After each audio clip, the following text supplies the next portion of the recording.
And then tomorrow, Oof. when I go to the washroom, I pay a heavy price for it. Heavy price, right? And it's done. It fades away. I come back to my normal situation during the day. Yeah, but you And have I'm changed. changed. You have changed.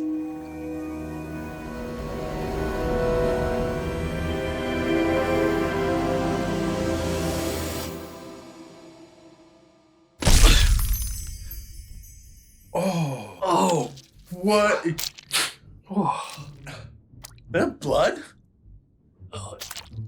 And meat? Oh, they didn't. Did they not clean this no, place? I don't think they cleaned it up yet. That's kind of gross. Oh, it's disgusting. That's kind of gross. Smells like a day old Chinese butcher shop. That's really kind of harmful. Oh. But I don't know. It kind of reminds me of barbecue, actually. What kind of barbecues are you going to? I guess day old Chinese butcher shop. I'm just gonna say butcher shop. Oh. But anyway, let me read this and hopefully we can get the cleaning crew in here. Welcome to Caffeine and Cantrips, GUI edition, and we're here to talk about D&D or else. What else is? Hello, yeah. Well, I'm Byron, number 131, and I'm Sean, number 54. This week, these two gleeking, dog-hearted footlickers will be... It's disgusting. Some people like licking feet. I was talking about the gleeking. The gleeking? Good to keep moistness in your mouth. We'll be talking about how these eternal Dungeons & Dragons questions, this episode, how to tell better stories at the table. And, hopefully we can get it open here. Yeah. No, yeah, I really feel like some barbecue.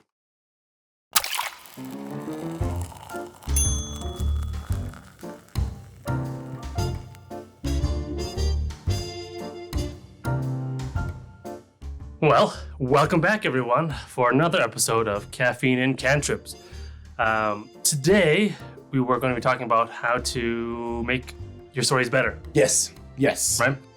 Because I know we all love to play D&D, but I think we all play D&D for different reasons, right? It's not just for the fighting. It's, I think, a big part of what's enjoyable about D&D, or playing D&D, is being involved in a story.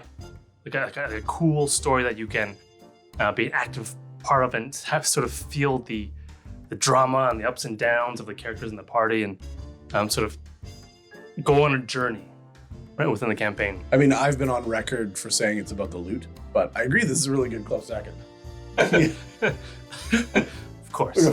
Yes. But no, I agree. Yeah, no, that's really what, I know we talked a little bit about this before, but that's really what you are building, right? Together is like this communal, multi-voice narrative that is a story, right? And hopefully it's compelling.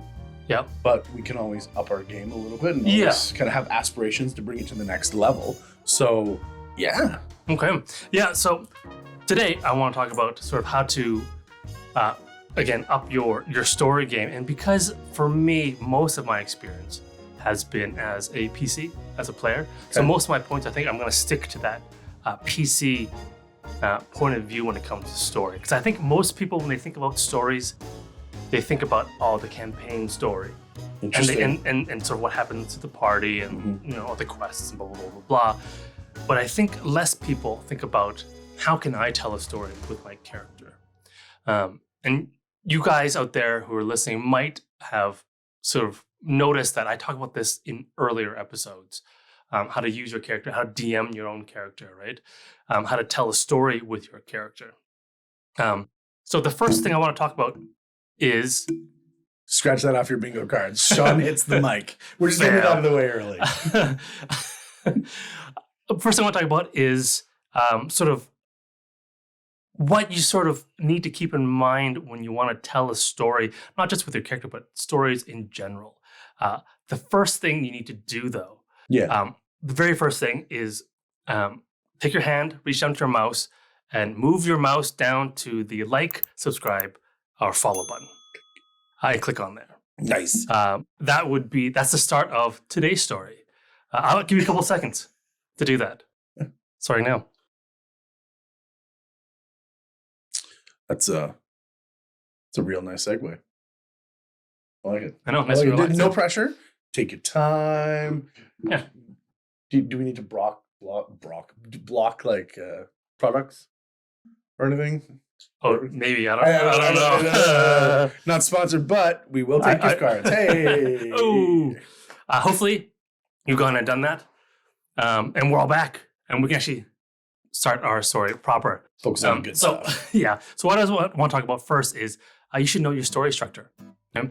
All story structures are pretty much the same at a high enough level. And I'm sure you guys might have learned about this in like junior high sort of literature class or whatever. But right, every story has an introduction, has an inciting incident, a section of rising action until it hits the climax, and then a denouement. Ooh. That's what I learned. And then a conclusion. Yes. Right? I don't know if denouement is the official term. It's just one of those fun words that we adopted directly into the English language without, messing with it too much. Right. But yes. So what's introduction, right? It's just the section where you introduce your character. Who they are, what they care about, where they come from, blah, blah, blah, blah, blah, right? All the really high-level sort of biography style stats about your player. And that comes out usually pretty close to the beginning of the campaign. The inciting incident, usually in the story, is what causes your character to start on their story. So typically in D&D is what causes them to become an adventurer. Okay. Why aren't they still a farmer or a barkeep? Right. One of the major questions that we've already kind of decided that you must have answered before you start playing, right? Why is your character an adventurer? I mean, that could be in your backstory. Yeah. Or you guys could play it out. But it depends on how your campaign is structured. Maybe at first you guys are just barkeeps and farmers and storekeeps or whatever, and then something happens to the town. That's your inciting incident. But you need that in your story, right? The majority of your character story is going to be your rising action. Right. It's the things that happen that escalate the story and move the story forward. The climax, of course, is the very top, where your story is pretty much decided. Whether it's a happy story, like with happy ending, sad ending, or whatever, right? It's done, and then denouement is just sort of the lowering action. Okay. Where the tension is sort of released. You've hit the defining sort of event, the defining change. It's the resolution of the climax. Correct. Okay. And then the conclusion or the epilogue is just closing all the loose ends off. Yeah. Right? And this can be on two different levels. Like I said, there's the DM has this on sort of the campaign level, but I think players again can have this on the character level. It takes a little more a different way of thinking than for campaign style stories, right? Because you're not dealing with typically like locations or like different factions or whatever. You're dealing with sort of the inner workings of one character. Okay, interesting. Right? And you're telling a story again with your character and everything's in there. So anything you might think like, how do I do that with my character, right? Because I think that any sort of these narrative devices that you find in traditional stories, like in TV shows or in a campaign, can also work within a character as well. Like if you want to have sort of character twists or plot twists, you can have that in there. You want red herrings, you can have red herrings in your character. Like, for example, they steal a lot. Okay. Right? And you're like, oh, everyone thinks they're a thief. And then they're just sort of greedy. But then the red herring is, you find out later that the character is giving it away to an orphanage that they grew up on. Right? So it's not just, it's sort of the twist, right? And, okay, and as the people and you sort of reveal and tell that story, those narrative elements can pop out. I'm curious. Okay. Right? Okay. So is it, so that would be the twist, right? Or you could have another twist where, the player has decided that the character is a kleptomaniac. Yep. Like some of our favorite Kender from history, Tasselhoff Burfoot. Shout out to the Burfoots. Where maybe they're doing it. Hasselhoff, Burfoot. No, don't hassle the Hoff. Where they're doing it like a kleptomaniac kind of involuntary response, where they just kind of palm things naturally and shove them in their pockets. That could be a great thing. Like, oh no, you stole that. Well, no, I didn't. Right. No, I saw you take it. Oh, possession is ownership. It just ended up in my pocket. Yeah, I don't know how that. I'll go put it back right now. Right? You can put the twists in front. You can put the twists behind. Yeah. Right. Multiple personalities. No one knows. The character doesn't know. You know as a player, right? Difficult to play. But yes, you absolutely can choose these types of things. Yeah. Right. And in that progression of sort of how you reveal that stuff and how the characters change throughout the campaign and sort of reflect what happens to them and who they meet, what kind of conversations they have. That is the story. And that's where the rising action is. Things that happen to the character that changes them. Right. But it's saying all this in order to sort of have all of this climax, like in rising action, it's like rising towards where? Well, but that's the question, right? Like, where's it going? Would you also agree to say that a rise in actions is also an increase in tension? Yeah. Right. Where you're coming closer to the stakes mattering, or the stakes are becoming greater, right? Or there's more of a clarity or understanding of the consequences of future actions yet unresolved, right? As opposed to just a rise in actions, because that almost necessarily, or not necessarily, but that almost implies that there's like a rise of choices to make as well when you rise in actions, which there might be. I guess it's the forward movement towards the goal. Or the climax, you could say. But rising action just sounds better. But in order to have that, you need to have a clear idea of what you're trying to, what the concept is that you're trying to convey. Right. Right. Like the boy who cried wolf, his story, and the message that the writer was trying to convey in his story was, you shouldn't lie. Right. Very simple. But there's a whole story spun out of there. So I think in order to tell a story, you have to have something that you're wanting to say with your character. And that will inform sort of where you're going to be guiding your character and where that forward movement is going towards and what the climax is.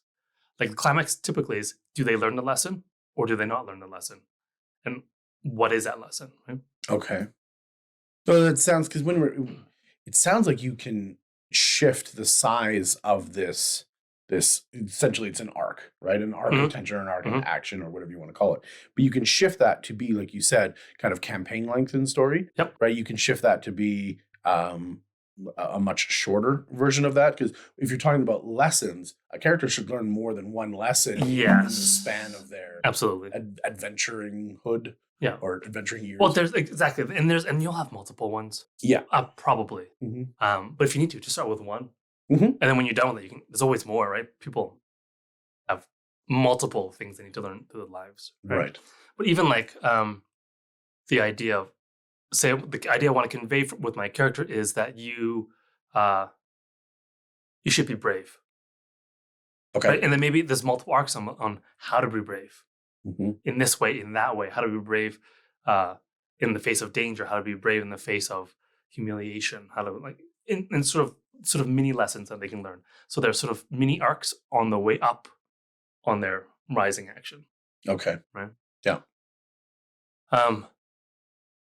And I think some people might argue you don't need any of this stuff to have a good story, but I kind of think you do. Or else, especially, you really need an idea that you're going towards. Well, once again, we're not talking about having a story. We're talking about how to improve it. Well, right? Yes. So adding that structure to it, adding kind of a push or a shove, depending on how much effort you're putting into it, into creating a better structure that you can form to. Yeah. Right. And kind of, we're copying, age-old formulaic responsibility of how to form stories, but they're formulaic for a reason, right? These stories work better in certain ways for a reason. So when you adapt to that, it should increase the level of your story, right? Well, there's different ways of telling or talking about the same idea too. Yes. Right? Having different characters talking about the same idea, it it feels like a completely different story, even though it's talking about the same thing, right? Like a woman talking about bravery is different from a man talking about being brave. They mean different things. Perhaps, yeah. They might, right? Or maybe they don't. Well, right? But the context is different. Yeah, depending on the society or the structures that are set in the campaign around them, they will most likely face different challenges. Right. Or maybe they don't conveniently fit in any of those categories. Right. Like what's bravery like in that sense? Right? And it does change things as much as we might not want it to, but it does because the context changes. Right? Like what's bravery look like for a human? What's bravery looking like for an elf? Or a warforged. Who may not have emotions, right? What is that? All right. Or in a lifespan. Right. So it's an interesting way, I think, of exploring the same ideas and making sure that you always have a reason to do what you do as a character. And if you have this done, you should never then have those situations where you're like, oh, I don't know what to do in this situation. I don't know what I should make my character do. Like where's right? Interesting. I disagree, but I'll talk about that later. Right. I mean, you might have sort of questions of like, oh, you're not sure, but you should always have that direction. You shouldn't ever feel necessarily lost because you'll always sort of know where you are, where your direction is supposed to be. Whereas if you don't have sort of this structure set up and sort of have this idea of sort of where you're going and how it looks in that story arc, you might get lost. And then the story gets lost, and then you're like, oh, what was I doing? Why is this character here? Why do they care about fighting these orcs again? Right. Now, if you do feel like you're going off track, right, what would you suggest to get back on track? Like, is this an exercise that you should take in session, or is this between sessions? Like, how would you advise people to get back to kind of their goals? It's an interesting question. I think for me, I always before a session, I'll remind myself, what is my character, like what's the story that I want to tell with my character, right? And then during the session, I most definitely do get lost sometimes. But then after the session, I always review again, like what sort of remind myself, where do I want them to go? Like what am I trying to say with my character? Yeah. Not sort of what my character wants to say, because that's different, right? Because the character doesn't tell the story; you tell the story, right? Using your character, yes, right? As the tool, as your paintbrush, or as your paint, right? So I always do that. I think sort of reevaluate in my own sort of mind. I also ask the other players, usually sometimes at the end of the sessions, like, what do you think of this? When this happened, like, what was your feeling about that? Just to see if I've sort of I'm properly conveying the right sort of story beats that I've intended to. Because maybe I missed the point. Maybe I tried it, but no one got it. Right. You were trying to be subtle, but you were too subtle. Yeah. Right.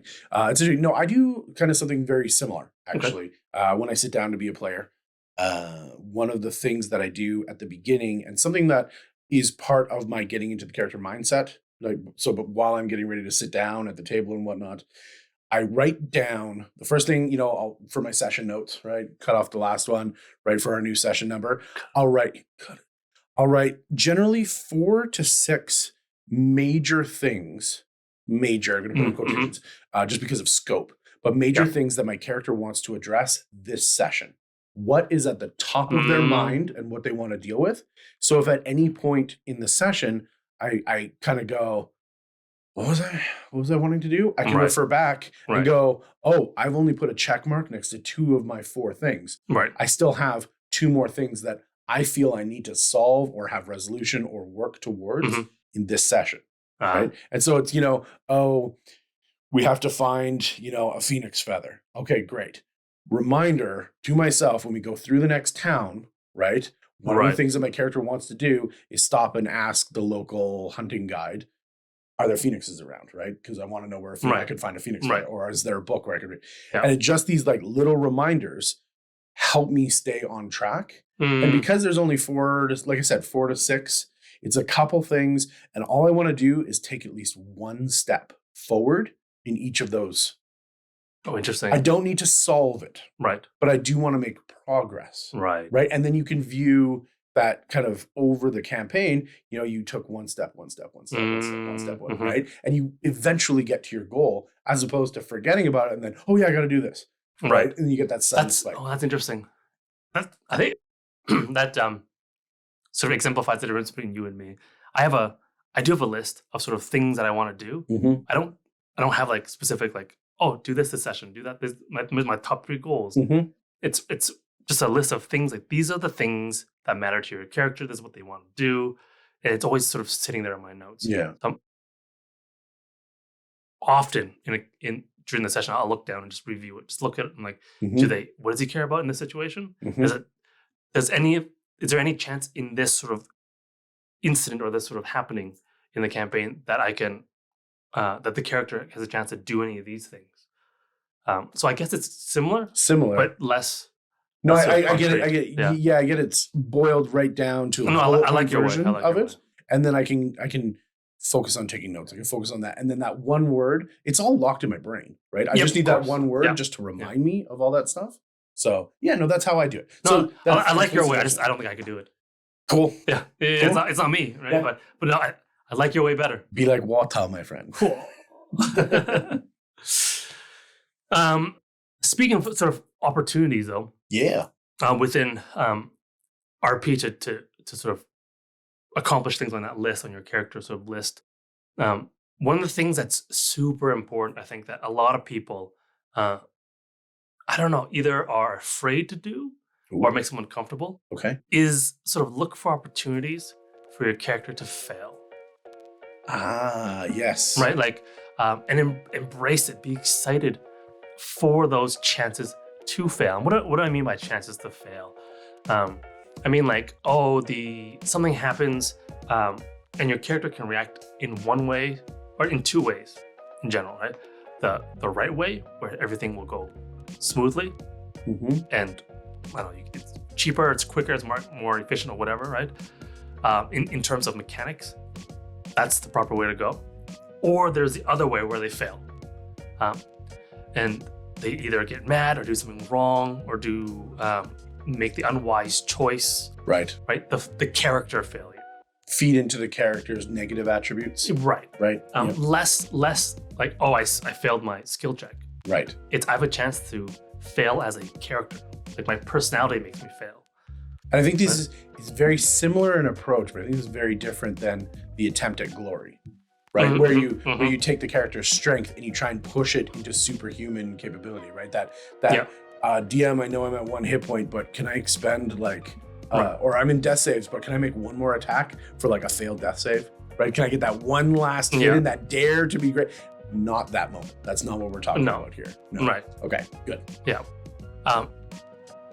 So everyone always says when you're writing, right, to show, don't tell. Yes. Right? And these sort of moments of character failure is the perfect moment for you to show your character, who they are, what makes them tick, what they are struggling with. What makes them relatable. Oh, correct. Like why are they just the perfect deities who can do anything, right? There are those things. They're called Mary Sue's, and what's the male version of Mary Sue? That would be a Morty Sue. Morty Sue? Morty Sue, I guess. Okay. Maybe a Chad. I don't know. Chads are kind of, I don't know. Whatever. Yes. You're good, Chad. Anyways. Right? Like, and those aren't compelling. There's reasons why people sort of dismiss those characters, right? Because they don't, they're not interesting stories, right? Well, they're very easy to read. They're shallow. Right. Yeah. Right. They can do everything. And you're like, oh, great. Good for you. Yeah. Right. Call the Eagles. Right. Call the Eagles. Call the Eagles. The flow chart, right? Call the Eagles. Call the Eagles. I don't know what to do. Gandalf, help. Call the Eagles. Call the Eagles. Sorry, the points of failure, again, are excellent times to sort of showcase the character elements that are typically remain hidden, right? Because as a character, characters never want to appear flawed. Just like people, right? We always try to appear as perfect as we can. Yes. If we're weak at something, then we'll try to hide it, typically. But as a writer, as a storyteller, I have to display these things, Mm-hmm. right? Because what does that do? That lets everyone know, like all the other players, all yourself, anyone sort of experiencing your character as a story, sort of the current state of that particular character element. Without that, you just never know. They're like, yeah, you say they struggle with alcohol, but they never do, Yes. right? Yeah. In this way, you don't even have to say that the character struggles with alcohol because they lost his family. You just make them drink and get drunk at the worst times, Mm-hmm. right? And everyone knows this character has a problem, and then they can ask the question, why? Right. Right? And the player or the other people who are experiencing your story can ask that question, why? Mhm. Right? And it also sort of gives your character sort of that. It gives a hint of what you're aiming for, right? Like, in order to go somewhere, you need to start somewhere, Okay. right? And if you start at the top, you can't go anywhere. Mm-hmm. So you have to start somewhere further down. And these sort of opportunities where the character can fail are those points where you can tell that story of where they were, Okay. right? And maybe they've been struggling with it for a while, and then maybe later on when they've improved a little bit, you can show that again. Oh, they're struggling with drinking, but it's not quite so bad this time. Right. Right? And then you can tell the players or the other viewers, this is where this particular element is now. Interesting. Right? Through the failure. But it's not as compelling if you do it through success. Look, I didn't drink tonight. Next night, I didn't drink tonight either. Right. Look at me. I didn't drink. Like I don't know. For some reason, I don't know why. The failures are compelling. I think it's because everyone can relate to failure. Okay. I don't know. I'm And that triumph yeah. of So overcoming the failure. I've got a difficult question for you. Okay. Hit me. When would you then think or describe of, let's call this a negative attribute, right? This character that has an uncontrollable habit, Okay. right? When can you make that an endearing trope of the character and something that doesn't require resolution? Do you have to put another sacrificial lamb up on the board that they have to grow? So no matter what, that character is going to go back to the bar and they're still going to imbibe and they're still going to, overuse that substance. But then they're fixing something else. Can you make that negative attribute into something that's endearing to the character? So because you can say that, no, I don't want my character to fix this. My goal is to fix other stuff. But no matter what, he's going to keep this habit going. And that's just part of the character. Oh, wow. For instance, like a Rick and Morty type, right? Rick perpetually is drinking. He's got the burping. He's got the negative attitude about him. Right. But that has turned into kind of his character. That's who he is. That's his true self. Right. And the things that he goes on and does and learns and whatnot, they have an effect on, but he still stays as that kind of negative attributes bundled into somehow right an endearing. I think it depends on sort of what you're aiming towards in your story, right?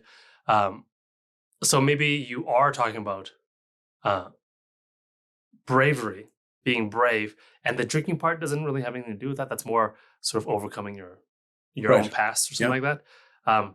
And you can, maybe that's just bundled up in the backstory, but you want to talk about sort of the being brave part, right? Overcoming cowardice or whatever, being brave. In that sense, I think you can keep it, all those negative aspects, as long as it's, I think, adding to the table, adding to the fun. Because that's the danger if you're like, oh yeah, my guy just, for quote unquote no good reason, just likes to fight town guards. You're like, why? Why is that? If the other players on the table enjoy that kind of stuff, okay, that's why. Yeah. But if it's going to get in the way of other people's fun, other people's RP, the story, then no. Right. Okay. I think if it doesn't get in the way of anyone and adds fun, then go ahead, go hog wild. No, this is good. It's also, the question is also kind of based in my sneaky way to say, you don't have to fix everything about your character. Yep. Right. You don't need to take on the task of fixing them entirely. Right. Because that's Right. a lot of stuff generally. Well, and no one's ever fixed. Right. Right. So Right. there are certain things that, oh wow, therapy time. Right. There are things that we need to change about ourselves, and there's things that we need to accept about ourselves. Yeah. Right. Sorry. So that was my question. That was It's getting good. all the way around to just say, it's a like, good point. It's a good point. do think of what your character likes about the things that they don't like about themselves, and those are the ones that they're going to kind of keep, as long as, like you said, it still increases the fun. It's not a, well, I stole from the party because that's what my character would do kind of moment, right? Well, and there's a lot of things I think in characters and people where you will never solve that problem. You will struggle with that for your whole life because that's who you are, and all you can do is get better at dealing with it. Phenomenal. Yeah. Right. And those sort of things, for sure, have a place in characters as well, and it adds sort of realism and depth to them. Right. Like this guy will always struggle with drinking too much. Right. Like if someone offers him a drink, the first thing he does is reach for it. Yeah. And then you can show that struggle. Right. Right. And maybe he just holds it there on the countertop for a moment, and everyone else realizes, oh, they're struggling. Right. Yeah. But that's that reaction first, right? Thought later. Yeah. Right. Yeah. Right. And that's great, especially if that informs sort of other struggles or other sort of story points that you are moving towards and changing and growing. Yeah. Right. So that's a great point. I like it. Cool.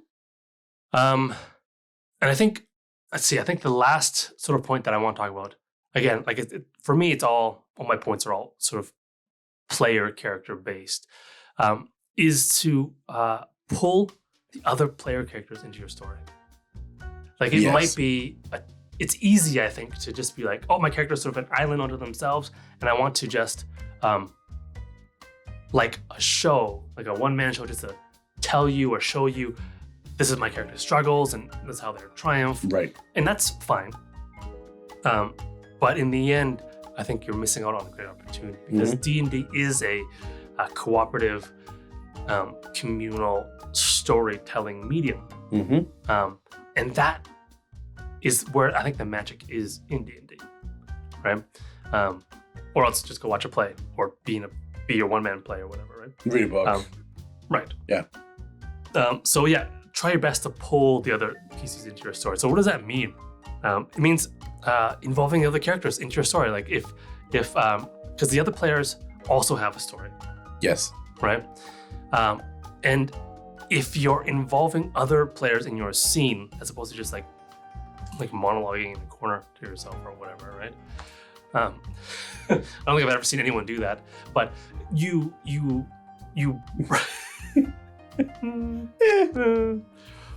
shout out to my theater kids who can throw off a good monologue, and of course probably the king of it right now, Brennan Lee Mulligan, and who could just at a drop of a hat, I'm sure he practices at home, but the monologue. So yeah, bring it other players, other characters into your scene, like not just NPCs, but bring them into other characters, because then they can react off of your character's failures. Yes. It's not just my character getting drunk by himself, right? It's my character inviting your character to the tavern, and then getting drunk, and then getting your character in a fight. Well, and great point. Make it worth it for the other player. My character will actually tell you the truth about his backstory when he's drunk, but only when he's drunk. So if you want to find out about it, you have to go through the pain or the pre-suffering, right, of spending that time taking your character, getting them drunk, but then there's a reward. There's a nugget of a treat at the end of it. So now you're making a choice for good RP. Yeah. Right? I'm going to drag you into my foible or into my vice, but then I'm going to reward you for it. Yeah. And a lot like that, being comfortable with or finding opportunities for your character to fail, embrace conflict with the players, constructive conflict. Now I'm gonna like put a flag on the play here. Okay. And I would think that the better word is friction. Okay. As opposed to conflict, because conflict too often gets slanted right into that physical altercation, PvP kind of thing. Whereas friction is just two things rubbing against each other and creating a little heat, right? Like, you get a little spicy time. It's maybe my suggestion. I don't know if that works better for what you're about to say, but I do think that to think about it as an aspect of friction. Mm-hmm. So it's two ideas or two people or two theories, paradigms, whatever it is. Those are the things that are creating a point of tension. Yep. Not the PCs as entireties themselves, or not the character. Hopefully, not the characters or players. The players. Never the players. Should never be the players, right? And that's a great point to like come back to it. Like you said at the end of sessions, like, hey, when I did this, was that kosher? Was that okay? Like, I want you to know that you're a fun guy. Yeah. And I'm a fun guy, I think. And that was in the interest of fun. And maybe we need to go for a beer and like high five and like chest bump or run around the block, whatever it is that we do. Eat chocolate, ice cream, go watch a marathon. I don't know what it is. But it should always be at the level of the PCs. Yes. Not at the level of the players. Yeah. Okay, cool. The player should always be cooperating. 100%. Always. 100%. But I think the PCs, the friction, let's call it friction, is very good.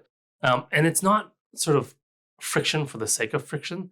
I believe it's best when it's a friction between my story beat and your story beat, right? So that there's somewhere my player is going or my character is going, your character is going, sort of in a way that makes the two characters rub against each other, right? And create that energy in the dynamic, right? Yes. Because what's great about that is that then you get to sort of hit those story beats together. Yes. Right? I can tell my story while you tell your story. But the exact scene, neither of us knows how it's going to turn out. Right? And that's where that magic, the D&D magic sort of comes out.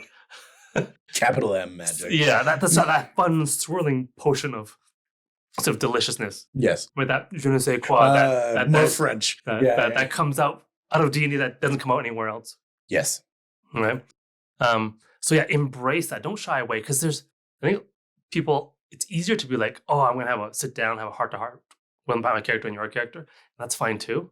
Yeah. But I think I want to remind people, I guess, of those opportunities to have friction between the characters. Well, it's better to have those moments where you don't talk about it, right? And that builds up the weight and the gravity of the moment where you finally break through whatever resistance there was and you do talk about it. Right. Like we all love those like slow burn romance builds in stories, right? Where it's oh, I wish this character and that character would because they like each other, and then 30 episodes down the road they kiss and everybody goes. Or like Sleepless in Seattle, they don't meet until like the end of the movie. Yes.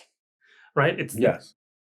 And in those frictions, they add that sort of gravitas. It's basically the friction is the work that the characters and the stories put in to give sort of that narrative payoff. And then the more work there is, the tastier that payoff is. Treat is, yes. Right? And I think as a reminder, this is a two-way street.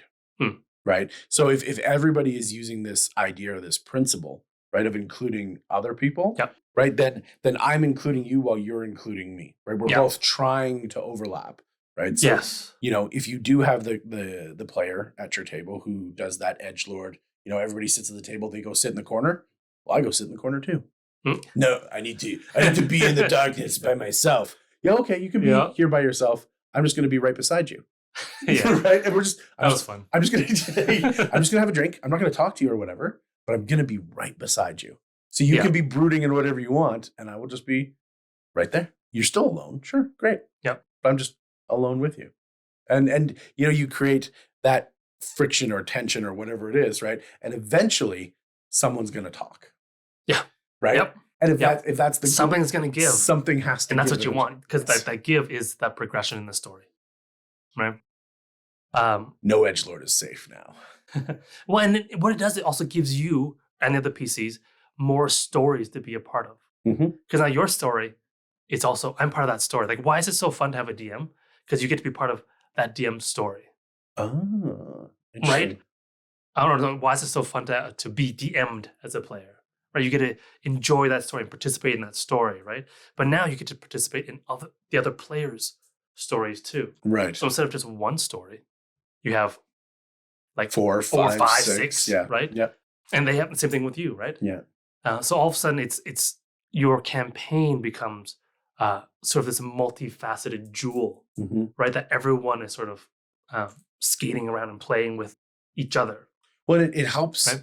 It helps separate groups that are individuals headed in the same direction and a party of adventurers. Right. Right. Yep. When you interweave them, they have to entwine. Yep. Yeah. And that's the fun. That's the. I feel like that's the key element that's so fun about D&D. I can guarantee if you play like this and have all these things in mind, like your story structure, your sort of opportunities to fail, pulling other NPCs into your story, your DM is going to love it. Yes. Because I know DMs, I know you said a bunch, like, I love it when you guys just go off. I don't have to do anything. It's just the PCs. Oh, yeah. RPing. Yeah. Right? Yeah, and you get to sit back and watch. You get a little break. Get to enjoy that story because you don't know what's going on. No idea. Right? Let's be honest, DMs. We have no idea what never. they're doing most of the time. We just have to be on our toes and react, right? But no, it's like stress-free enjoyment, though, right? It is. It's also great for idea generation. You know, when PCs are going and they're talking about these things, they're opening up or not. You know, it gives you a chance to view them in character and then add on to your plot hooks that you're thinking about, add on to what it is that your comprehension of these characters are or where their characters are growing to. It's giving you little windows into what their future might be. Right. And that's where you're grabbing those little bits and you're putting them in your bag that we talked about in the water slide, right? Yeah. You're putting them in your bag. You're like, okay, I'm going to come back to this later. Write that little note down. Write that little note. Write that little note down. You just keep adding and then you let it percolate a little bit. All them little right? Them little creative snacks. You go in here, you go in there. And it's it's a good part to do that because finally there are those moments where the spotlight is then off of you as the DM because you are the spotlight as the DM, right? Focusing on the players and what they're doing. And for a moment, it's off of you and you can just kind of watch it and let it happen. And recently there was a scene that was so good that I forgot I was DMing. I was sitting there watching and I was so engrossed in what happened that one of the players like turned to me and they're like, can I insight check that? And I was like, why are you asking me? What are you? right. I'm the DM. Yeah. Give me a roll. Right. And it's when it gets good, right? You're there to enjoy. A DM is a player of the game as much as anyone else. They just have a different kind of set of rules on how they engage with the game. Well, I always say that their character is the world. That's it. Whereas your character is your PC. I think you all should be DMs. Yeah. And you are. Yeah. You are. Yeah. No, and as a DM in control of your world, I think you should execute divine power by smiting that like button. Just pound it into the ground and show it dominance. And then you can, tenderly push it again and just like stroke it and give it some love after because we all need a little bit of aftercare. Yeah. We'll give you 30 seconds. Is 30 seconds too long? 30 seconds? 10 seconds. 10 seconds? Yeah, sure.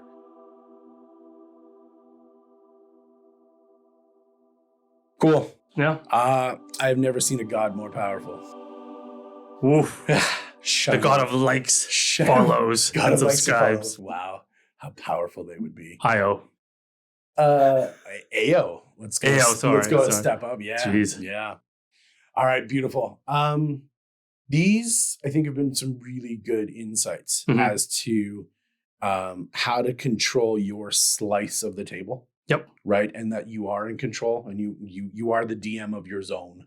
I like it. You just slice, but you like spiral out your tendrils into like everywhere else. Yes. Right? Yeah. Get those mycelial roots out there. And make a forest. We're all mycenoids. Mycanoid? Like I always say mycenoid. Like science. Let us know in the comments. Mycenoids. I mean, maybe Matt, who is kind of the unofficial official voice guy, maybe he can let us know. Calling you out. No, please come talk to us. So I really, really kind of interesting stuff, and I think that there's some ideas that require reflection on, right?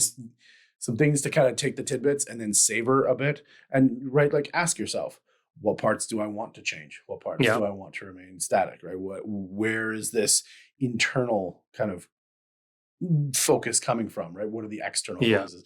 Yeah, and figuring out a way to balance that. Because like the player's handbook didn't tell you to do any of this stuff. No, but it tells you which end of the sword to put in them. The pointy one. Actually, if they're lucky, swords are slashing. So whoops. But yeah. So let's in idea of that, and some of the things that you touched on. I want to dig into a little bit, pull that pin out, and really break into it. The idea of the structure of like the introduction, the rise, the climax, the denouement. Got it backwards. Anyway, des oignons. Anyway, whatever. However you're building that, I think you can break that apart into more recognizable and more specific sections. Okay. And there's some interesting parts that time has shown us now with Hollywood and people who are focused on telling stories. Okay. Right. The movie industry. Yeah. Comic books, manga, whatever kind of creative literature it is that you're ingesting. One of the kind of things that has risen from that landscape is the new idea of it's the Dan Harmon wheel of storytelling. So like what you said, we've got the introduction. On the wheel, it starts with and it's funny that you mentioned it, and I don't know if you actually meant to mention it, but the introduction starts where the character is in a zone of comfort. Oh, yep. Right? They're in a zone where they are comfortable, they've adapted to their landscape, they're existing in a place or state of harmony, and then we add that question, why do you want to be an adventurer? Right. Yep. And that takes us into kind of step 2 of the wheel of our 8-step program here, into character wants something. I mean, even not even why do you want to be an adventurer? Why are you why do you have to be an adventurer almost, right? Well, because there has to be a desire.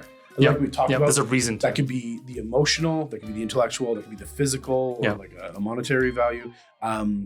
Desire for them, but why? What is the desire coming from, and what is the desire? Right? And so that's what becomes the catalyst to break them out of that zone of comfort. Because that comfort zone does not satisfy that need. No. Right? Yeah. So they have to go outside of it. And when they go outside of it, they enter into an unfamiliar zone. Right? Okay. They find something, they find themselves in an unfamiliar situation.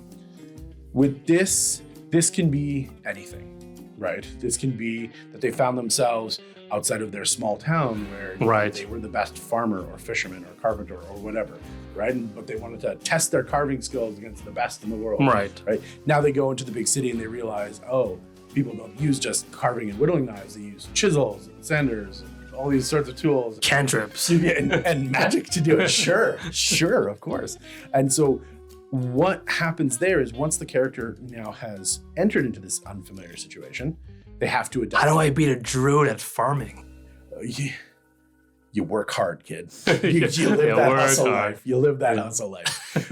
But yeah, so we enter into the adaptation to that situation, right? Because that situation is always going to provide, or should always provide, an opportunity for them to find a solution, or something to enable their goal or their desire to move that forward, right? And so that's this section. Even if we break off the wheel right here, and we're only done the first quarter of it, right? Or kind of first half, I suppose, almost, is we find the character comfortable with what they have. Find that they desire something to be different, or desire something more than where they're comfortable. So they go and seek somewhere to add to what they want, right? And you can just go around that circle, around and around and around, right? I have what I need. I want something else. I go get it. Now I have what I need. I want something else. I go get it. And you can repeat that. Is that kind of just like a yo-yo going up and down? Yes. But if you have no story ideal, or no story structure, and then you just move to that, then great. Now you've codified a little bit of designating a need, fixing it, right? And so then that creates character growth. Right. At this point, you don't know where it's going yet. And you don't have to. But at least it's going somewhere. Yes. Right. And at least there also is then that time and effort that you're spending thinking of what the character wants from the future. Right. Yeah. You're not just reactionary, right? Yeah. You're starting to say, I want to make a plan. Yep. I want to not live in the moment. I want to live in the next moment, the next moment, Mhm. right? And with that forethought, right, you're going to start creating that direction that you talked about, right? And for a DM, same thing, except now is when you get to start juggling plates. But, you can create this wheel for each of your PCs and for the campaign itself, right? So all the PCs have wants and desires unto themselves. So I need to make sure that I'm throwing out story hooks that allow them to find the opportunities in the world themselves or feel what they want to engage with, right? To then get them into unfamiliar situations, to then reward them for doing that. Right? Yep. So there's this trade that you're doing campaign style per seat or per player style, however you want to look at it, right? And that's kind of our basic section. And like I said, there's so much stuff out there about the Dan Harmon wheel. I really, really think that everybody should learn more about it. And there's beautiful YouTube videos and whatnot. Go out and check them out. I'm just going to kind of cover it simply here. But once we go beyond that, so we're still on the wheel right now. We're still on the wheel. We're only halfway down the wheel. Okay. Oh, Jesus. Right. The back half is the spicy half. So that's why I kind of broke it off there. So we've entered into the idea of 1, there's comfort. 2, they have a desire. 3, they go to unfamiliar territory to satisfy that desire. 4, they adapt to that new area and add that to them. 5 is what they get what they wanted. Right. This is the reward that I was alluding to, right? After you've adapted to the new scenario, it's now comfortable territory and you get a reward for doing that. Whether that reward is adaptation, growth, that sword you wanted, whatever it is, you've now gathered that. And that leads you into the spice zone of pay a heavy price for it. And this is where the stories become compelling. This is where the stories start to build that gravity, that friction, that weight, the stakes, right? Because let's go back to your metaphor of the guy who's stuck at the bar, right? Yeah. What has he got to lose by losing that chip on his shoulder? Like, can you kick that crutch out from underneath him and what happens? Right? Is it something worse? Is it something better? Right? Could you, in your story, push him over the edge? Right? And then that guy, whoever it is starting to take some barbarian dips because he wants to start raging out. Oh, yeah. Maybe it's how he deals with his rage. Yes. Right? If he stops drinking, he just starts getting angry. Yeah. Right. And it doesn't really quite make sense with maybe he does other substances that chills him out instead of perhaps. Yeah. Perhaps. But then we can start talking about what does it, because every character that has a backstory that is playing at the table, right? They have more to lose than gold and hit points. Right. And that's where we start talking about the depth. And this is a big trope, but right, like, oh, you put living parents in your backstory? Here comes the DM. That's a no. No, I like it because it's funny. Let's talk about how we measure value in things in general, right? We only really value something as much as we've sacrificed for it. True. Right? True. Like if I was just given a house, I love it. I value it for sure. But if I slaved away, like at my job, I had to fight off like, I don't know, zombies for it. I had to I had to outwit like merchants for it. Yes. For 10 years. And then I got my house.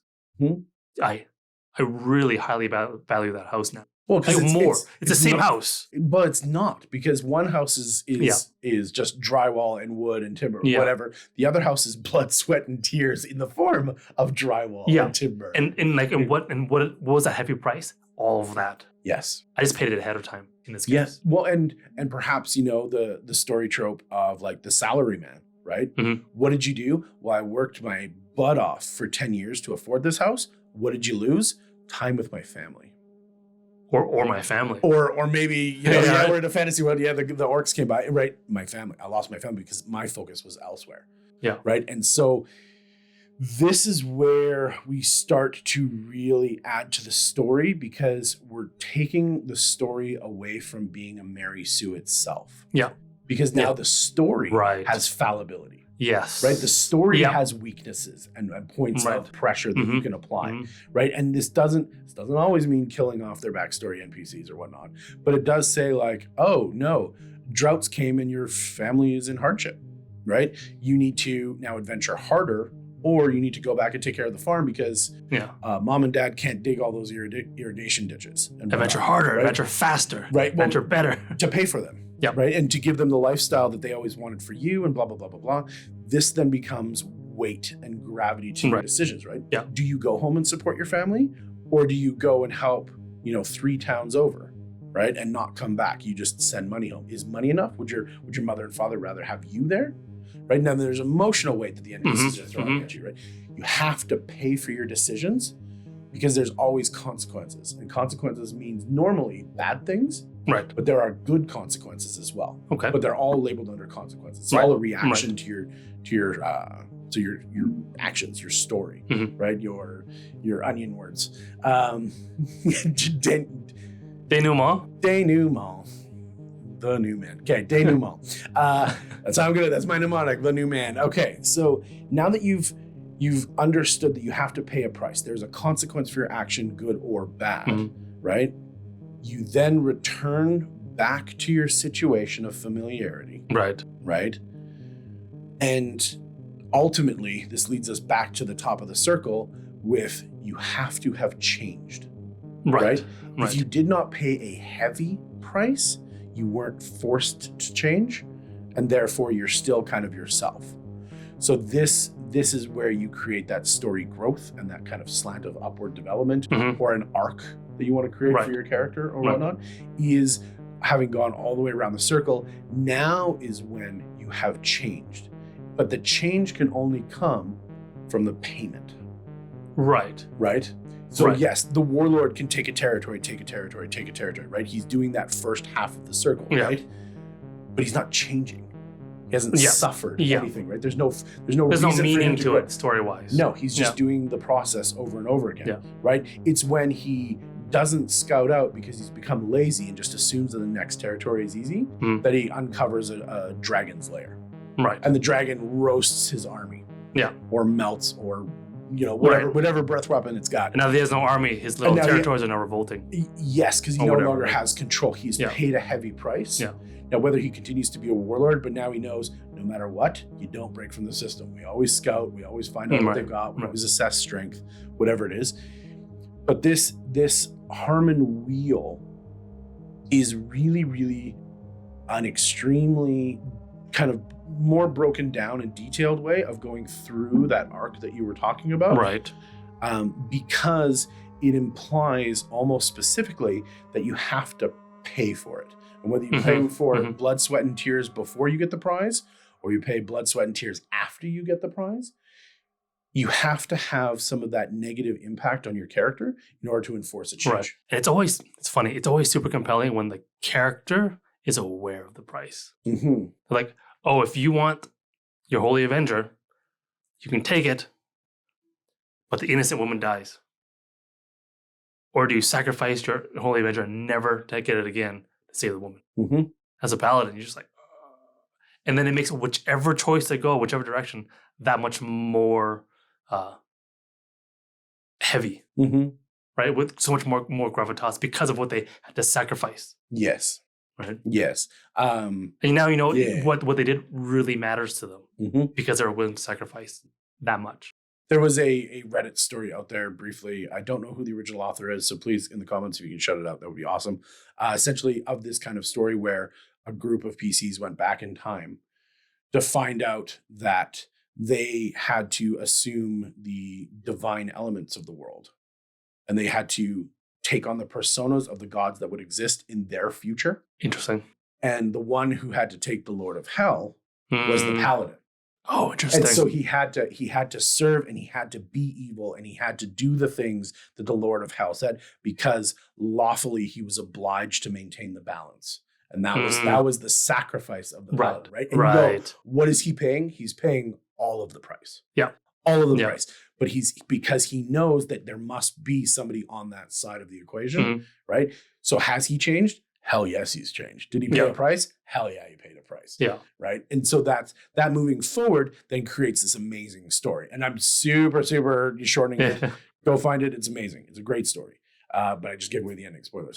So no, spoiler, too late. Sorry. Yeah. So this kind of circle and scope that we're talking about is really good, like I said, for players to understand and have their own circles kind of going on, or their wheels going on. The DM should have a campaign wheel going on as well as a wheel for them. Yeah. And one of the best things about the Harmon wheel is that you don't actually have to have all 8 slices every time you go around. Right.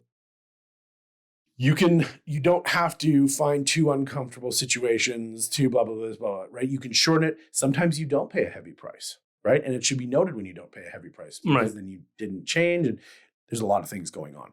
It's complicated, but it also gives you a super strong, refined system for how to look at a character arc, or how to look at the future of what you want to do. Right. And understand, like we're talking about, getting lost in what needs to go next, understanding what a character needs to do, or what a campaign needs to do, or a story needs to do next. Are they in a place of comfort? All right, I need to make them unfamiliar with that comfort. Right? Because now that they're unfamiliar, now I can affect change. Right. And recognizing that, okay, I know what the next step is. Oh, are they in somewhere unfamiliar? Okay, I need to give them some sort of a treat. Right. Okay, great. Perfect. Whatever that is, right? Yeah. That's a bag of gold. That's an NPC who likes them and is helpful. That's a grotto where they can actually finally get a long rest because they've been running away from a band of gnolls that's been hunting them for 4 or 5 days, right? Whatever it is, there's a little treat that you give them where that build in tension gets a tiny little dip of just like a breath. Right. And managing levels of tension and how oppressive that tension feels. When you give a breath, you give recognition of how high the tension has risen. Right. Because then you go back to 0 and then you can ramp it right back up. I mean, and you don't, we sort of, I think, made it sound like it's sort of this epic thing where you have to like, you have to pay a heavy price for it. You have to get exactly what you want, right? It could be the scope of the wheel can be very, very large. It can be very, very small. Absolutely. Too. Like you could, I don't know, like the last time I ordered Indian food is Dan Harmon. Really, think about it. Like, comfort zone. I was fine. I've never had a korma before, and then I got hungry. Yeah. Right? Yes. Everything is closed except the Indian restaurant. Yeah. I've never had Indian before. All right, whatever. I'll try it. What's lamb vindaloo? Right? I get it.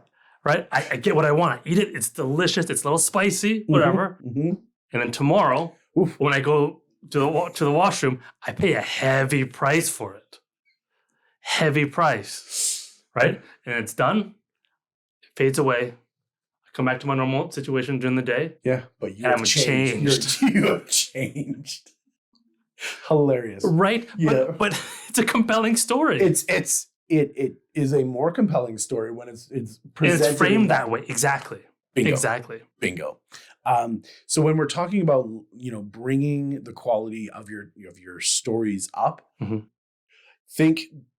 I think that the best thing that you can do is take from people whose sole goal in life is to tell great stories and emulate some of those aspects. And the wheel, the Dan Harmon wheel, is one of the ones that's really been absorbed and accepted by a lot of people because he's a person who specializes in telling great stories. I don't think there's many people out there who don't enjoy some of Harmon's work, right? And shout out to all of his shows because they are amazing. They are funny. Right. I mean, you may not be a fan of him as a person, but it's hard to deny that his work is compelling. Correct. So yeah, that's kind of, I think an exploration, especially for a DM who's starting to consider more of these things or what can they do or where can they build is just, you can draw out the wheel, whatever it is, go do more research on the wheel. And then see how you can maybe, bring 1 or 2 points of that to your next arc. Right. 2 more points, and then add up to the whole thing. Add it in slowly, fold it in as you go. Don't just try and adopt the whole thing piecemeal because maybe that's too much of an adjustment from what you're doing now to where you want to go. Right. But just like the PCs and whatnot, have your own personal growth and build those skills up over time, right? Fold them in as you can. For sure. Yeah. And this like leads me kind of into the idea of, while you're looking at improving what you're doing, you got to go back with kind of what we set up at session 0. Okay. Go back to those questions, go back to the themes of your campaign, put your story arc on the wheel where you can, and then ask yourself, what is the question that we're trying to answer in this scenario, or this exploration of an idea? As a DM? As a DM. Okay. Right?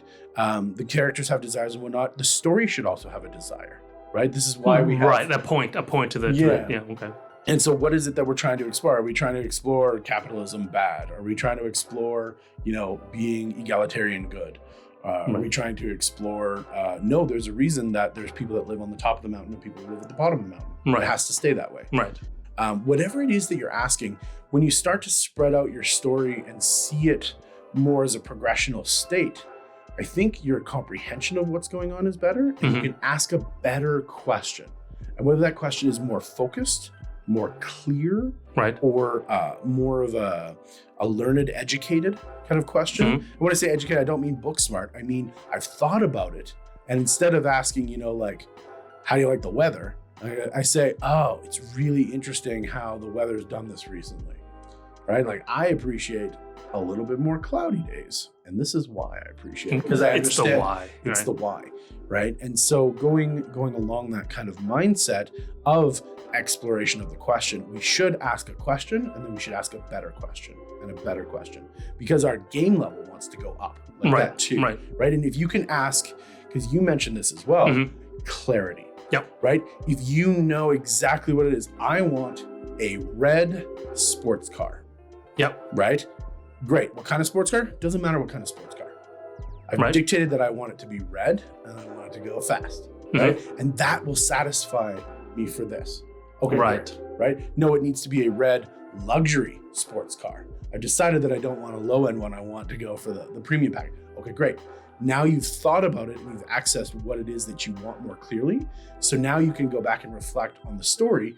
Is the story providing an answer to the question, right? Is the question now moved where the story should go?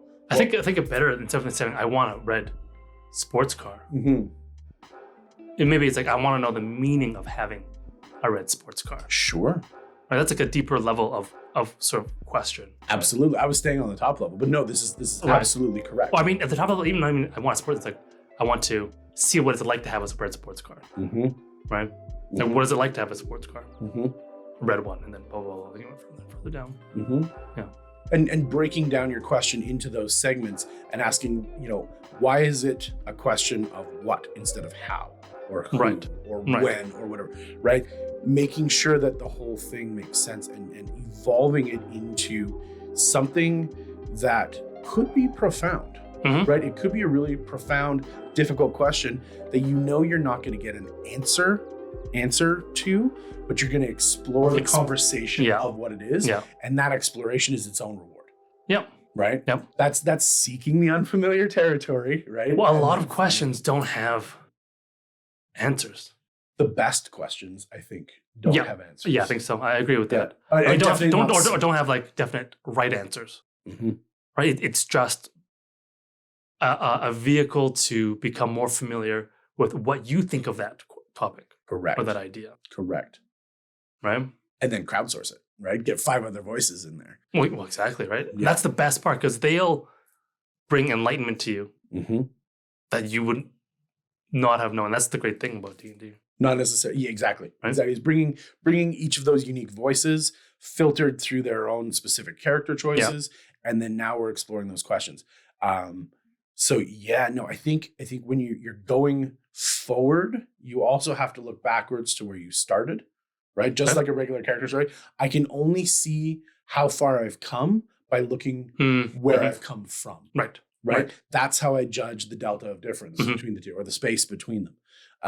So yeah, in part of what you're doing, I think it's good to just like peek over your shoulder every so often and just, right.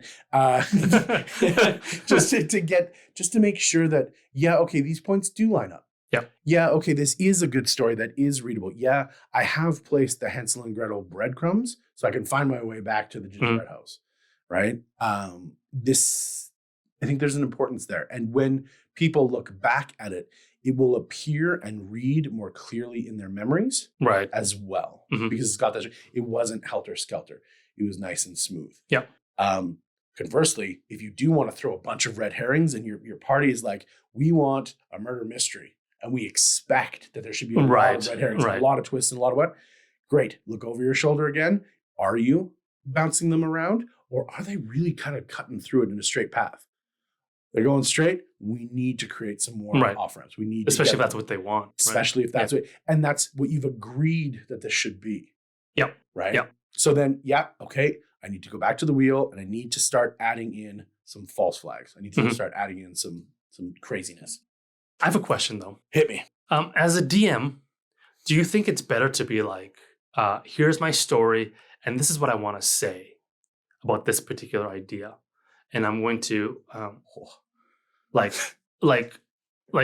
guide the story to make a point, like I don't know, good guys always finish last. That's the point I want to make. Or do you think it's better to have an open-ended question that you don't necessarily have an answer to? Be like, what happens to good guys? Is it better? Which one do you think is better? The one that just sort of have open-ended and you sort of discover together as a table, or one where you have a specific sort of thrust and conclusion that you want to get to? Or is there a better one? Ooh, great question. My kind of first reaction to it is a lot of this is going to come down to your DM style, right? Okay. And what you feel comfortable doing, and what you as a DM are working on to explore your toolbox or your bag of tricks to deal with. The first option there that you gave, where you have a story you want to tell, right? Warning lights go off in my head, because you can tell the story, but there's the impulse to then control the story. And we go back to more of the railroad style stories that we talked about previously. Right. As opposed to following the spotlight of where they go, but then still putting in your story that you're trying to tell in front of them. I think that's kind of the epitome of the water slide, actually, when I put it out like that. But I think it requires a bit more of a nuanced touch and more control and focus of balancing player agency and letting them do what they want to do, explore what they want to explore, and simultaneously you're telling the story that you want to tell. And you can tell the story, but it seems, I know it's totally possible, it's totally doable. It's not my style. Okay. It's not my style. I prefer the other. I'm not going to say that either one's better though. I'm not going to say that either one's better, but it is definitely a style-based thing. I will say, however, I do think that the more I'm a DM telling a story is going to work way better in shorter campaigns. One shots, small, kind of like little character arc or little kind of 6 to 20 sessions things is far easier for the DM to tell a story. Right. Yeah. Because the emphasis is on following the story, because we've got a short amount of time. I don't need, or I'm not going to allot 10 episodes for my character to get to know your character, because that's half the campaign. Yeah. Right. Yeah. And conversely, if you say, hey, we're going to play for 3 years, you know what? I can spend half the campaign slowly getting to know you and take my time. Right. Build that up very slowly and nicely. But in a shorter, more condensed session, you need to be more on that breadcrumb trail. Okay. Yeah. I would think is the way it feels. Yeah. Now that I think about it, I think it depends on how you ask the question, how you format it. Yes. Like for example, say country X wins against country Y, and the question is, how does country X win? Right? It's still open-ended, but it's still limited to country X wins.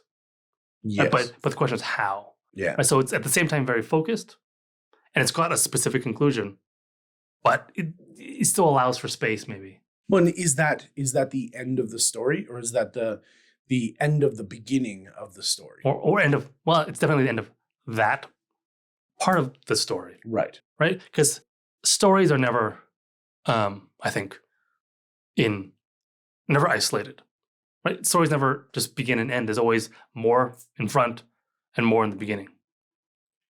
Correct. Should you wish to. Correct. Right? But are you playing that portion of the story? Well, yeah. Right. Yeah, Is the end of your campaign the final climactic battle between Kingdom X and Kingdom Y? And did the PCs lose?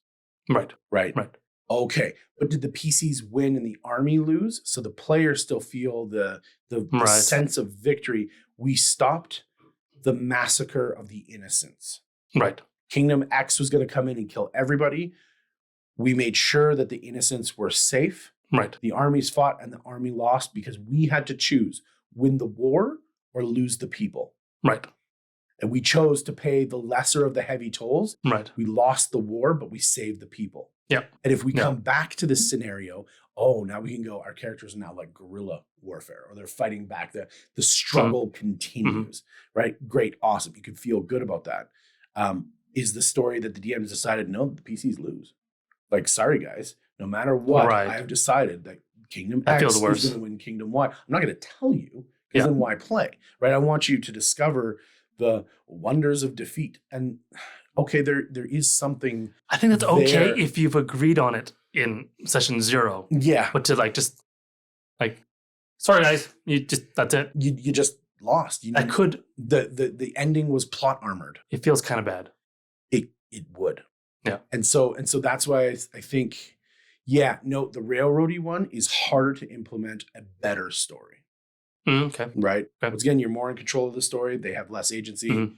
How much agency they have, it does become important. Right. The other one, I think, is where you're more open-ended and you just say, explore the question that I've given you. Right. I have movers and shakers that will cause not cataclysms, but like catalyst points. Right. For parts of the question to be answered in the way that we have posed it and in the way that you are solving it. And I way more like that. Me too. It kind of leads me to like my kind of closing thoughts, I suppose, where I said, and I will continue to say, that in my campaigns, everything is everything and nothing. So good movie. It is. Well, yes, it is. I love that movie. But if characters are interested in the lore of the old stonecutters, right, you can be sure that I'm in my prep doing lore about the old stonecutters. Not the young ones. Not the young ones. Psh, the new generation. Right. No. So that the PCs have decided, and they're telling me, hey, DM, we want our story and our spotlight to move towards the old stonecutters. Right. It behooves me. Like, I would be irresponsible, I feel, to be like, guys, I don't have much story for that. So don't do that. Right. Well, hey, they're interested in it. It's in your world. You've built it in, right?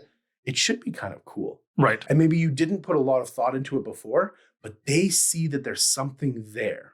Okay, great. Wheel is up. Old stonecutters.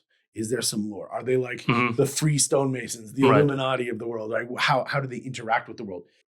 But the PCs have chosen to make that part of the story. So now it's a part of the story. And if they stop going down that road, it's still a part of the story waiting to be uncovered. If they ever come back to it, but whatever they've moved on to focus on, they're going to go do that. And now we're going to build that out. So the old stonecutters, they could be nothing. It's just, the ancient rune techniques passed down by the old stonecutters. Cool, I just want to learn how to do it. And so then I want to inscribe on people's armor power to make them fly around. Like, great. Okay, great. That's as far as they want to go. Beautiful. Right. No problem. But if you want to get into the lore and the minutia and what's going on. And what happened to the stonecutters? Right? I'm going to go look for the stonecutters. Yes. Right. I'm going to revive their ancient teachings and progress on them, make them new again. Right. Awesome. A player has now found something that they desire. Yeah. They have a direction to go, and I'm going to feed track in front of that train that as they keep going, they're going to explore and they're going to be treated to something that they're interested in because they're interested in it. I mean, and as a DM, I think you should be super excited Absolutely. when the player is like, "Oh, that's cool." Because Yes. I find world building when you're doing it sort of in isolation before everything starts, just like, what's gonna be cool? I guess this, maybe that, but you're not sure. Like, You haven't built enough worlds, my friend. like you know what you think? I think it's cool, I think it's cool. right? That's the question. Is you Right. build a bunch of things, you're like, wow, this is all cool. I hope they don't think it's lame. Right, but if someone's like, no, old stone owners, I'm gonna go down that path, then you Mhm. know Mhm. at least one person Yes. thinks that that's cool. That's all it takes. Then you're like, oh, I can do it then. Mhm. Then you have Mhm. sort of confirmation about something that you can do that has value. And as a side note, as a DM, when someone's like, hey, do you have more lore on the old stonecutters? Yeah. Of course I do. Right? And in the back of your mind, you're like, I need to get to our lore, right? But okay, cool. If you have some questions, go to your local library and game or your local like temple or place of collecting knowledge. And yeah, okay, it's going to cost you 25 gold and you'll get those notes at the next session. Mm. And then you go home and you go, okay. Start typing out some of your own notes and start building it out in front of them. Do you have to develop the entire breadth of history? No, because the player can't discover the entire breadth of just history. feed it to them. This is why they're as you write ancient, old. It's hard to find stuff about them, right? So then they have to, yes, get a taste for it, and then yes, push for it, right? And that's, like I said, that's where you get to allow the players to craft the story around them. Sure, great, but then you still have those tricks in your bag that are partial solutions to the question. Okay. Yes, the big bad, he is an old stonecutter. He survived somehow through a forgotten or lost immortality rune, right? Oh, cool. Now we also know that there's an interesting mechanic in the boss fight. They have to find a way of disabling the rune before they kill him. Before the fight goes on forever. Eventually he'll whittle them down and he'll out-survive them and kill them. But if they can scrub that rune off of his armor, right? Now he's a man. And now he can be killed. And he's not particularly fierce, right? He's not particularly deadly. He wasn't designed to be that way. He was designed to be immortal. And so he didn't have to be the best at a sword or the spell. Just an old stonecutter. Now he's an old stonecutter, right? And now the party can actually wreak their vengeance or their retribution or their justice, whatever the story is telling you, on him. Right. And so you can take the interests of the party to then, like we said before, ask better questions. Right. I have more information. I'm more understanding. I have more clarity on this. Okay, great. How do the old stonecutters influence the present world quietly? Right. Do these old creatures, elves, sphinxes, gods, whatever, did they forbid the old stone? Is that why they ended? Right. Like add it into the lore, mix it up, blend it in. And then the PCs are telling you, if you listen, what they want more of and where you should focus your prep on. And that's that then becomes because you can't prep the whole world. No. Right? You prep in scope. But adding a little bit into that scope is not hard to accommodate. Right. And so that's why my personal style errs to more of the openness of it that allows players to freely decide. Ultimately, your big bad guy, you know who your big bad guy is. Right. But now you have the freedom to place him in whatever position at the apex of a few storylines that you want. It's like a video game rendering 3D models really detailed close. Yes. But the further out you go, it becomes less and less and less detailed. Right? Yes. Trees are just triangles when you're seeing the entire world. Correct. But when you're coming in, you see all the leaves, all the bark, all the insects, blah, blah, blah. Yeah. And you have time to process the mountains as they move closer to the mountains slowly. Right? And then you can control the pace of the story as well, right? You're not ready for it. All right, random encounter. A random encounter. Or, hey, guys, what does your two characters talk about on tonight's watch, right? Create moments for RP that give you moments to think, especially if you're like one of the spontaneous DMs that doesn't do a lot of prep and you need a moment. Throw out, what's your character feeling right now about what just happened? And then you go, nice, I got 5 minutes to figure this out. Right? You know, you can use the tools of pulling them in and making it more interactive to also give yourself a breath. Right. Yeah. Right. Or just a random NPC.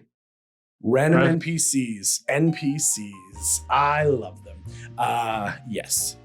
And I think NPCs is secret tool number 1 through 10 million that a DM has. NPCs a lot of tools. it's a lot of toolbots. it's a multi-tool.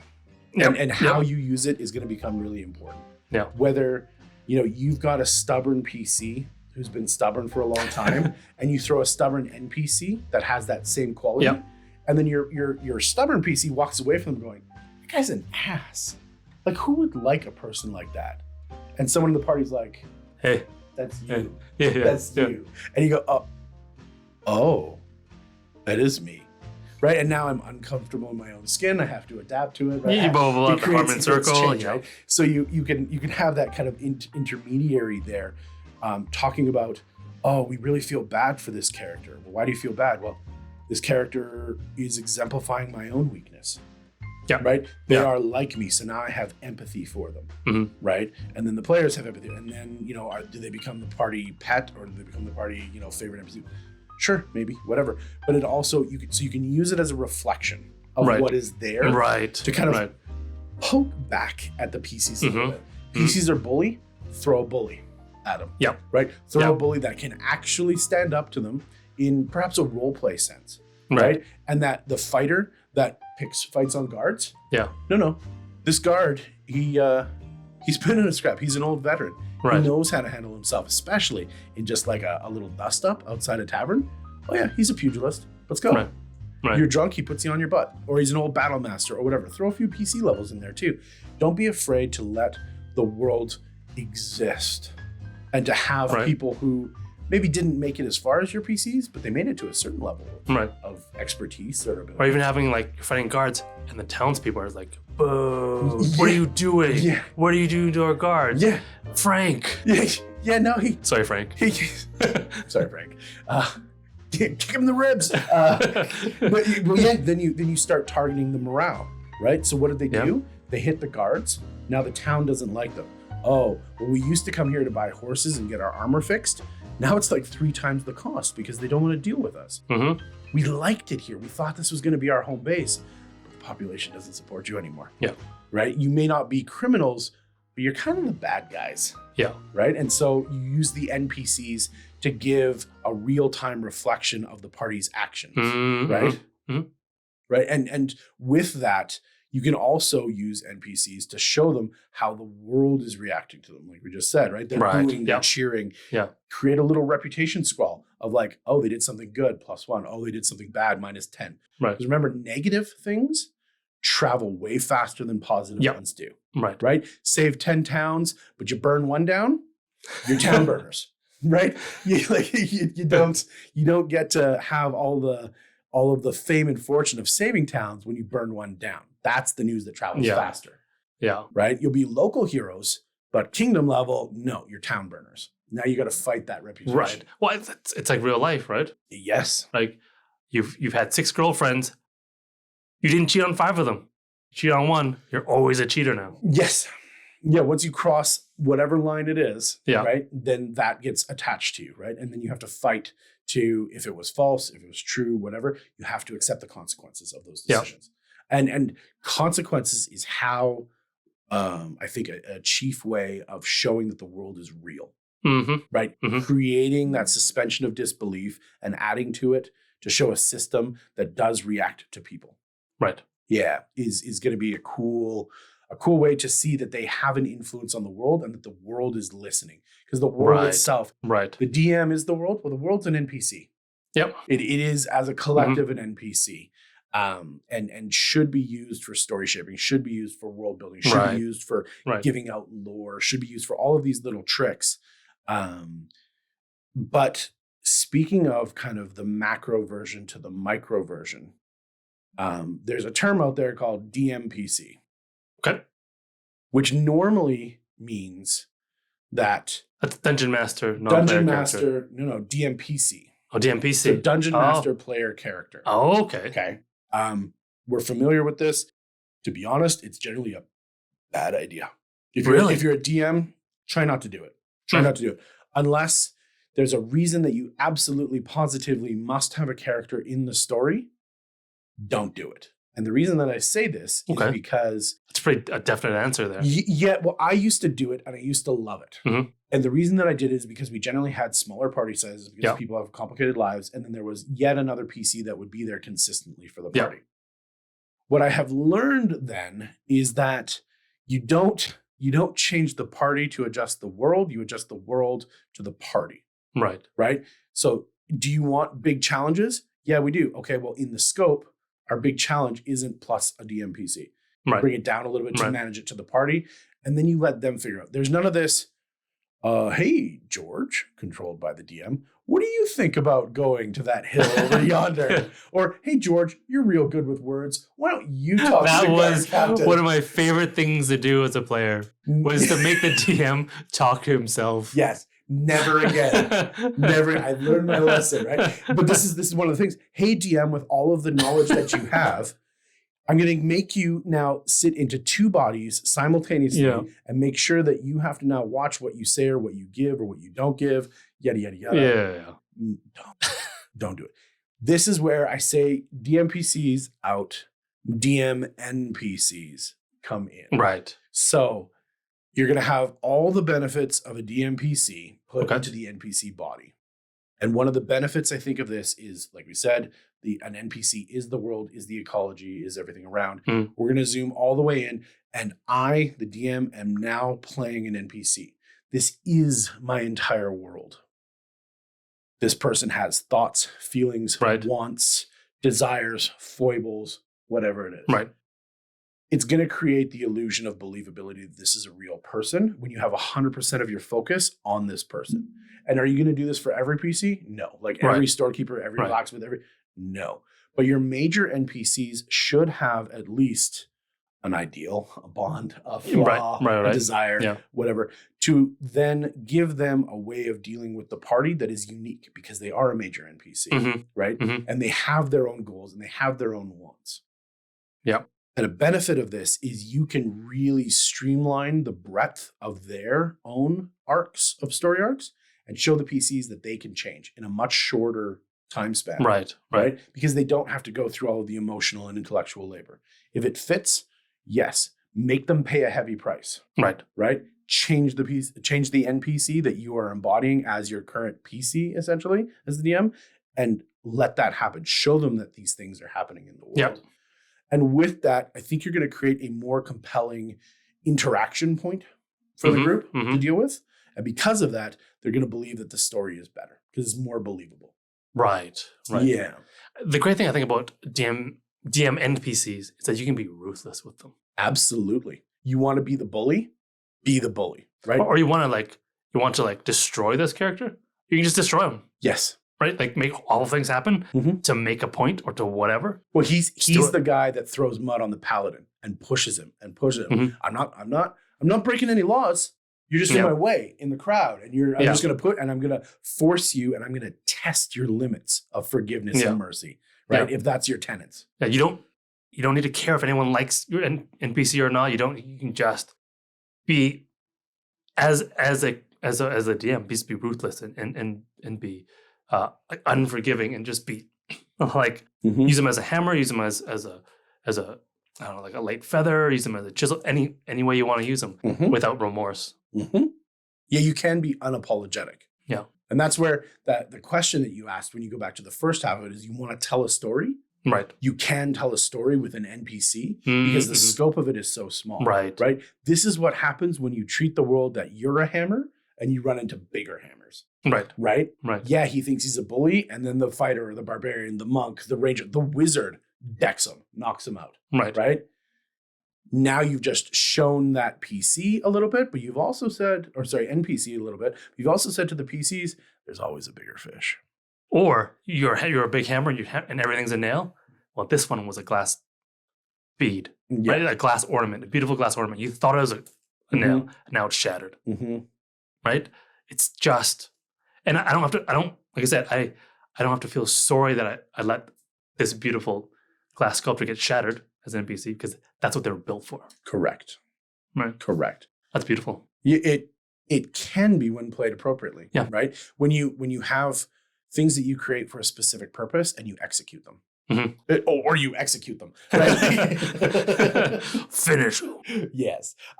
So that's I think kind of my finalization of where you can apply the most effect to upping the level of your story at the table is have a procedure so that you can edit what you're doing, right? Right.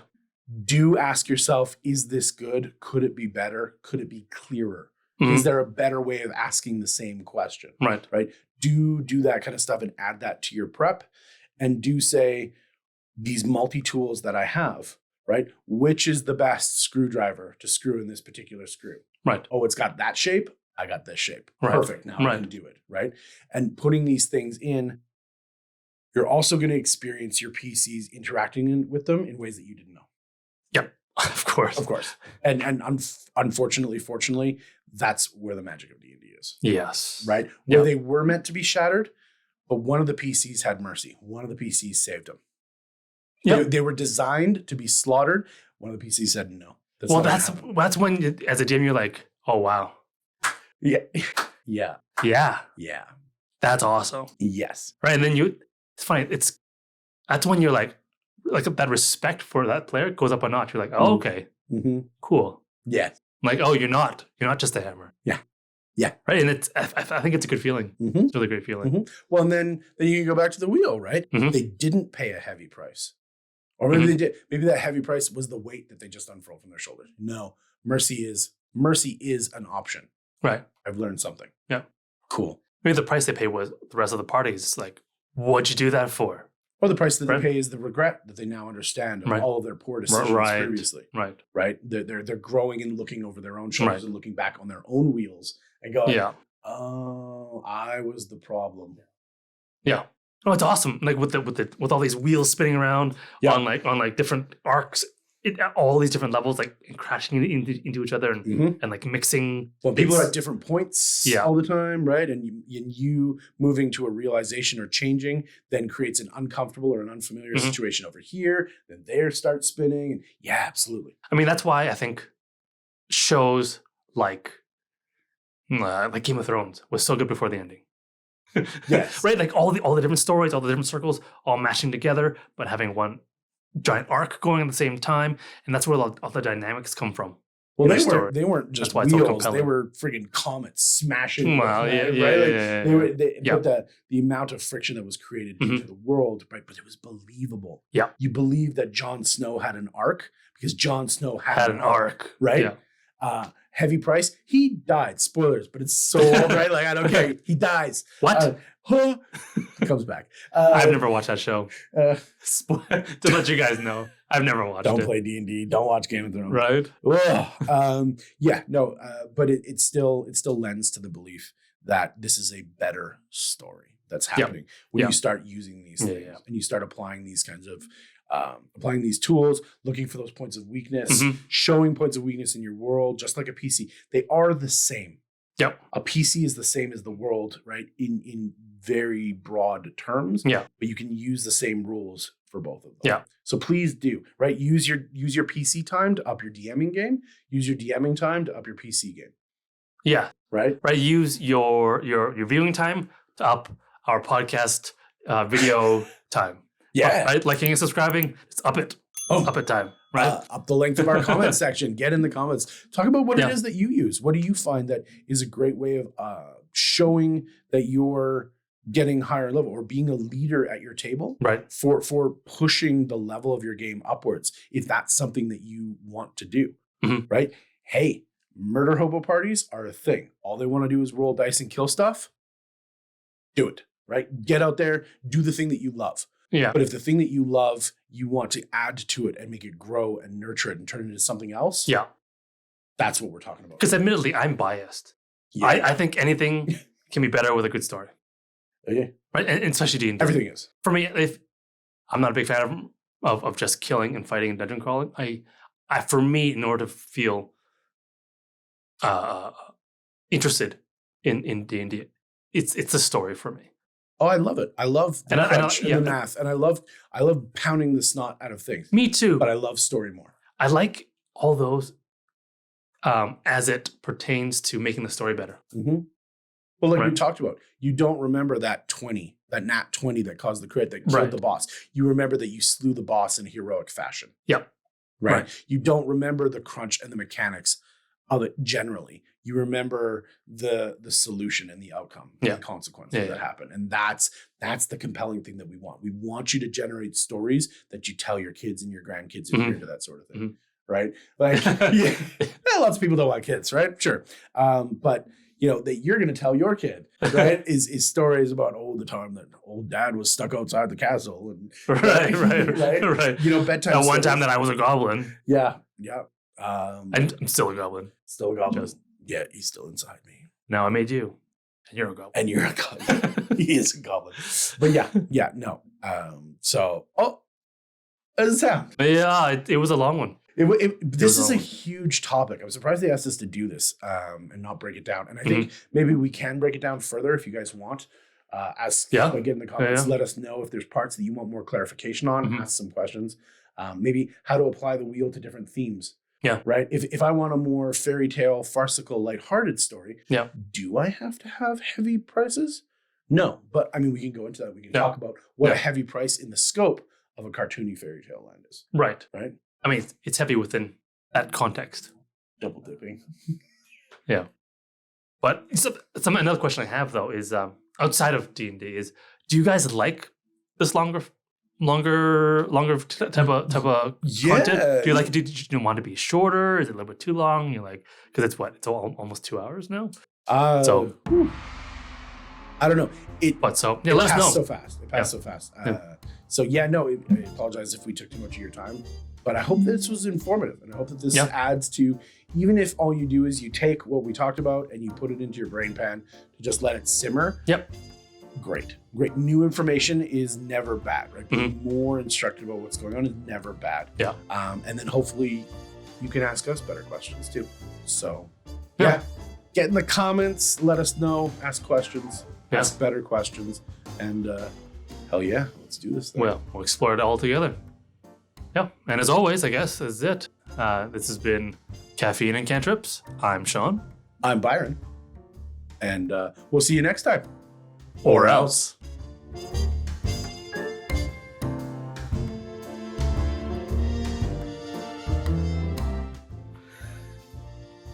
think that's good. Yeah.